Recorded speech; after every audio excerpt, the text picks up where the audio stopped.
Peace and Pan-Africanism, peace and Pan-Africanism. Peace and Pan-Africanism, peace and Pan-Africanism. I needed to deal with this obsessive admirations for all things non-African. I have to deal with this tendency amongst the Negro to love everything that's not black and ignore and denigrate all things that are African. MaKhia Bryant. MaKhia Bryant. A 16-year-old black girl with a damn butter knife. A 16-year-old black girl with a damn butter knife. She didn't have a machete. She didn't have a hunting knife. She didn't have a Rambo knife. She had a little kitchen splicer. A little kitchen splicer. And this little 16-year-old girl got pumped full of bullets because she had a kitchen splicer. Now, the police officer could have used the taser. He could have used the taser. If she was white, he might have used the taser. But if she was white, I don't think she would have got shot at all with a bullet or a taser. If she was white, he would have physically de-escalated the situation with his hands. If she was white, he would have physically de-escalated the situation with his hands. But because she was black, she got pumped full of bullets. And he's not going to face no charges. He's not going to face no charges. And see, what the white power structure does, brothers and sisters, what the white power structure does is they make sure they delay justice long enough for police assassinations to escape the public memory. Because they know black people are creatures of the moment. They know the American Negro is a creature of the moment. His attention cannot stay on anything too long because we are emotionally immature. When it comes to entertainment, you can entertain a Negro to death. You can entertain a Negro out of his liberation. You can entertain a Negro out of his freedom. Negroes love to be entertained. So we will stay with the Eric Garner case until the media stops putting it on our public conscious. We will stay with Breonna Taylor. We will stay with George Floyd. We will stay with Philando Castile. We will stay with Tamir Rice and Sandra Bland and Amir Locke. We will stay with them until the white media stops reminding us of the situation that is being put on our mind. You understand me? So what they did with MaKhia Bryant, rest in peace, condolences to the family. What they did with MaKhia Bryant, rest in peace to the princess, condolences to the family, is they dragged this out, took it off the news. This is how they protect the police. This is how they protect the police. They drag it out. Same thing they did with Michael Brown. We're going to drag it out. Let it fall out of the media. Let the story be withdrawn from circulation in the public eye. And then about a year later, we'll bring the cop up for justice when black people then forgot all about the case in the first place. And then we'll just have a grand jury that simply chooses not to indict their white brother. We'll just have a grand jury that will then simply choose not to indict their white brother. That's what they did with MaKhia Bryant. Okay? That's what they did with MaKhia Bryant. If it was up to them, it would not have made the news at all. If it was up to them, it would not have made the news at all. Shot that little girl. Shot that little girl. Shot that little girl. But let me tell you what bothers me the most. Because we're dealing with the Negroes' infatuation with integration. We're dealing with the Negroes' infatuation with integration. I'm looking at my feed. I'm looking at my Instagram feed, and I'm looking at the Facebook feed, and I'm seeing black men and black women, but especially black men. I'm seeing black men and black women, but especially black men, defend the police against a 16-year-old little girl. I'm watching black men take the side of the police I'm seeing black men take the side of the police against a little black girl. If that is not dishonorable, I don't know what is. If that is not anti-masculine behavior, I don't know what that is. The black man's job is to protect the black woman. And if the black man's job is to protect the black woman, his job damn sure is to protect the black girls. If our job, part of the definition of manhood, is the protection of the black woman. And so that automatically means we must protect the black child, and especially the little black girl.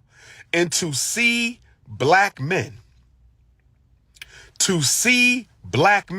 defend the police and side with the police, I would have to say here today, brothers and sisters, that black manhood and black masculinity is at its worst level.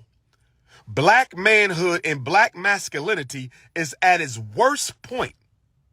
Black manhood and black masculinity is at the lowest point it's ever been since we've been in these United States. I've never thought I would see that many black men defend the police. And you know why you defending the police? Is number one, you don't value the black woman.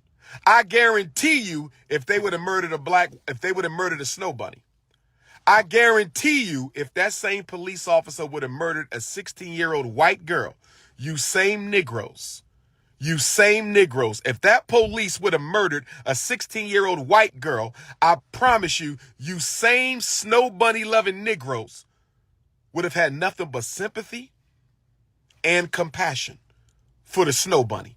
But because MaKhia Bryant was not a snow bunny, you ain't got no love for her. She shouldn't have had the knife. You have no respect for black women, no value for black women.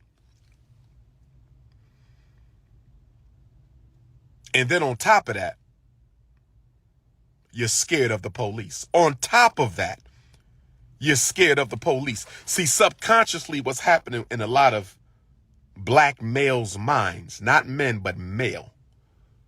Male is a physical organism. Black man is a spiritual, psychological, cultural, and social construct. You understand me? What's happening in the minds of a lot of black males is unconsciously you're scared of the police. Unconsciously, we have been intimidated away from speaking truth to power because we don't want no smoke with the police. I mean, let's just be honest. There's exceptions to the rule. New Black Panther Party is an exception to the rule. The Fred Hampton Gun Club is an exception to the rule. The Huey Newton Gun Club is an exception to the rule. Okay? But by and large, most black men in the United States don't want any smoke with the police. So subconsciously, your fear of the police has you rationalizing police genocide and oppression of African people. I said unconsciously, your fear of the police has you rationalizing and explaining away the mistreatment and brutality by the police against African people. This little girl is dead. She lost her life. Unjustified murder. Police will not be charged, and all you can say is she shouldn't have had a knife. Well, if it's that simple, my beta males, if it's that simple, my beta males, if the beta male nation thinks it's that simple, if the beta male nation thinks it's that simple, then why is it the same police can disarm mass murderers who got rifles in their arms? If it's that simple that she shouldn't have had a knife, explain to me why the police can disarm these school shooters. No blood spilled, no bullet shot. Help me understand how these police can take into custody non-violent men who just murdered dozens of people, handfuls of people, shot up schools. So you mean to tell me You mean to tell me that they can take violent, armed assassins into custody without taking their life, but they can't take a 16-year-old black girl into custody with a damn kitchen knife? They can't take a 16-year-old black girl into custody with a damn kitchen knife, but they can take armed killers, mass shooters with rifles and bombs, pistols, grenades. They can take them into custody, fully armed, after they just committed mass murder. They didn't have to kill them. But a 16-year-old black girl with a butter knife had to die in order to be subdued. But all these white mass murderers can be subdued and taken into custody without a single bullet leaving the chamber. All these mass murders can be taken into custody right after they just murdered dozens of people. And the police never discharged their weapon a single time.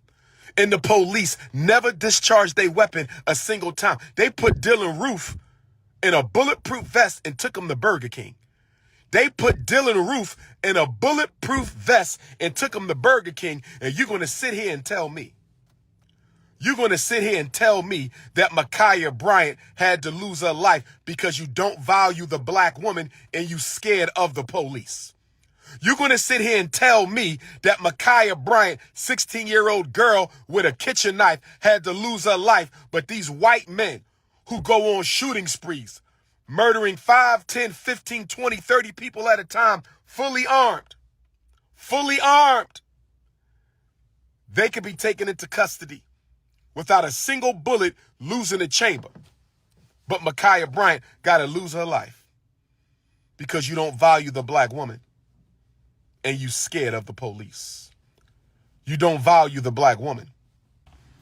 Where my Pan-Africanists at?